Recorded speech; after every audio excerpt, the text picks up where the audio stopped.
नमस्कार, आप देख रहे हैं डीएनएस न्यूज नेटवर्क। मैं हूं प्रेम शर्मा।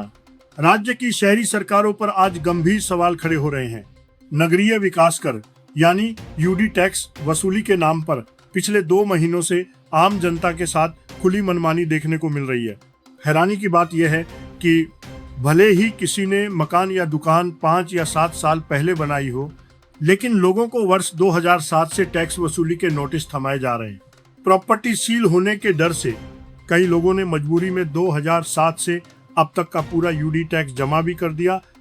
लेकिन सवाल ये है कि गलत वसूली का पैसा वापस कब मिलेगा, इसका जवाब देने को कोई भी तैयार नहीं है।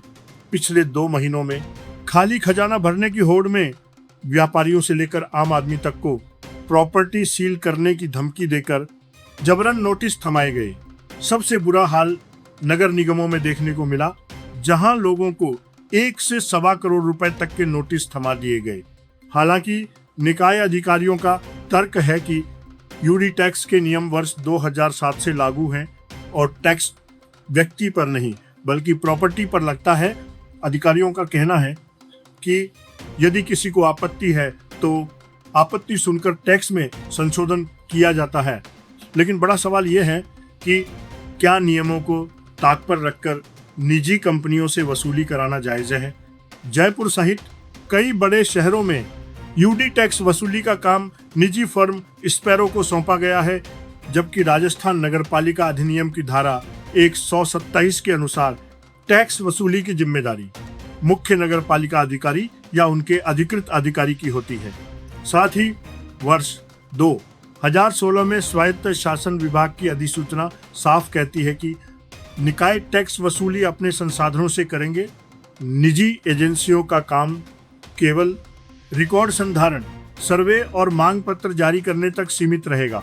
राजधानी जयपुर में पिछले साल की तुलना में 49% अधिक टैक्स वसूली की गई है, लेकिन इसके साथ ही आम जनता की परेशानी भी उतनी ही बड़ी है।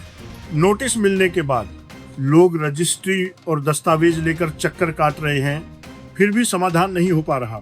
अब सरकार यूडी टैक्स सिस्टम में बड़े बदलाव की तैयारी कर रही है। करीब 1.5 दशक पुराने सर्वे, न जीआईएस आधारित सिस्टम, न एकीकृत सॉफ्टवेयर, इन सभी खामियों के कारण नगरीय निकाय राजस्व संकट से जूझ रहे हैं। प्रदेश में करीब 3 करोड़ 76 लाख संपत्तियां टैक्स के दायरे में, जबकि लगभग 17 लाख संपत्तियां अभी बाहर हैं। इन्हीं हालातों को देखते हुए सरकार अब सूरत मॉडल का अध्ययन करने जा रही है। 8 अधिकारियों की टीम अगले सप्ताह सूरत जाएगी। इसके बाद महाराष्ट्र का भी दौरा हो सकता है। इस स्टडी के आधार पर यूडी टैक्स सिस्टम सुधार, स्थायी राजस्व व्यवस्था और ज्यादा संपत्तियों को टैक्स दायरे में लाने की संभावना जताई जा रही है। फिलहाल यूडी टैक्स के दायरे में वही प्रॉपर्टी आती हैं 300 वर्ग गज से अधिक के आवासीय भूखंड, 100 वर्ग गज से अधिक के व्यावसायिक भूखंड।